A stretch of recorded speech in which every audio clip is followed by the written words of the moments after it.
ऐसा मुर्शद होर न कोई, ऐसा मुर्शद होर न कोई, ये थाने दुनिया भी होई। ऐसा मुर्शद होर न कोई, थाने दुनिया भी होई। तेरा पाके साईं सोना, तेरा पाके साईं सोना, करदाए सब दी दिल जोई, करदाए सब दी दिल जोई। दूर की पेशू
चरखा गली दे विच डावा लोका पाने मैं कटदी, लोका पाने मैं कटदी, बंद तेरिया यादां विच पावा ते आखा। लोका पाने मैं कटदी, बंद तेरिया यादां दे विच पावा। ये साइड से हल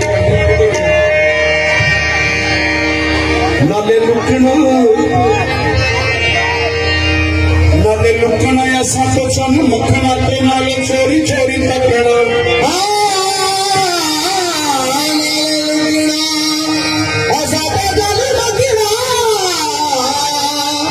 नाले चोरी चोरी तकना, दिल विच बसना, मिठा मिठा हसना, नाले सामने भी आना, नाले चकना ते नाले चोरी चोरी तकना। गोते दई जाना देखो डाला तारना, नाले रोनी ना देना, नाले मारना। आशिक को इश्क की मंजिल विच कई रूप बनाए बेगेले, आशिक को इश्क की मंजिल विच कई रूप बनाए बेगेले। ओ बीमार साईं बात करे, सौ मकर बनाने पैंदे ने। मेरे साथ मिलते कोई नारा मारे आए तो नारा तो यही है ना, साईं सरदार अली सरदार, साईं सरदार अली सरदार, पीछे अच्छा दूरी हजूरी। कोई नारा मारे आए ओ मैं कहता टुकड़ा सा, मेरे साईं मैनू मारे आए। क्यों ना मैनू पुछदे ने, हाँ मैनू पुछदे ने, मैनू पुछदे ने, मैनू पुछदे ने, मैनू पुछदे ने, मैनू पुछदे ने गलियां दे बाहर, मैनू पुछदे ने गलियां दे बाहर, दस तैनू किन्ने रंगे आ, मैनू पुछदे ने गलियां दे बाहर, दस तैनू किन्ने रंगे आ, मैनू पुछदे ने गलियां दे बाहर, दस तैनू किन्ने रंगे आ, मैनू पुछदे ने गलियां दे बाहर।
भाईजान सबको डेडिकेट करना चाहता हूँ अपनी माँ बहनों बेटियों को भी कि साईं सरदार सोनिया तू करीम ही बने करीम है कि साडी अरस है बाप फड़ लईया